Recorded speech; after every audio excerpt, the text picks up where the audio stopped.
गौतम ऋषि और अहल्या की कहानी। प्रातःकाल जब राम और लक्ष्मण ऋषि विश्वामित्र के साथ मिथिलापुरी के वन उपवन आदि देखने के लिए निकले तो उन्होंने एक उपवन में एक निर्जन स्थान देखा। राम बोले, भगवान, यह स्थान देखने में तो आश्रम जैसा दिखाई देता है, किंतु क्या कारण है कि यहाँ कोई ऋषि या मुनि दिखाई नहीं देते। विश्वामित्र जी ने बताया, यह स्थान कभी महात्मा गौतम का आश्रम था। वे अपनी पत्नी अहिल्या के साथ यहाँ रहकर तपस्या करते थे।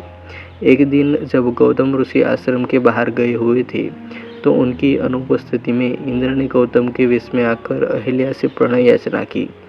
यद्यपि अहिल्या ने इंद्र को पहचान लिया था तो भी यह विचार करके कि मैं इतनी सुंदर हूँ कि देवराज इंद्र स्वयं मुझसे प्रणय याचना कर रहे हैं, अपनी स्वीकृति दे दी।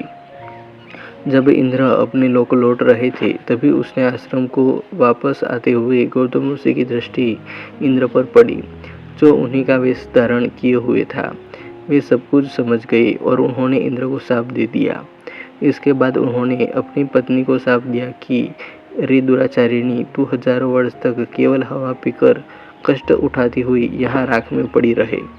जब राम इस वन में प्रवेश करेंगे तभी उनकी कृपा से तेरा उद्धार होगा, तभी तो अपना पूर्व शरीर प्राप्त धारण करके मेरे पास आ सकेगी।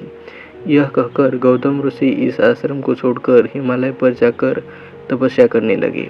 इसलिए हे राम, अब तुम आश्रम के अंदर जाकर अहल्या का उद्धार करो। विश्वामित्र जी की बात सुनकर वे दोनों भाई आश्रम के भीतर प्रविष्ट हुए। वहाँ तपस्या में निरत अहिल्या कहीं दिखाई नहीं दे रही थी, केवल उसका तेज संपूर्ण वातावरण में व्याप्त हो रहा था। जब अहिल्या की दृष्टि राम पर पड़ी तो उनके पवित्र दर्शन पाकर एक बार फिर सुंदर नारी के रूप में दिखाई देने लगी। नारी के रूप में अहिल्या को सम्मुख पाकर राम और लक्ष्मण ने श्रद्धापूर्वक उनके चरण स्पर्श किए।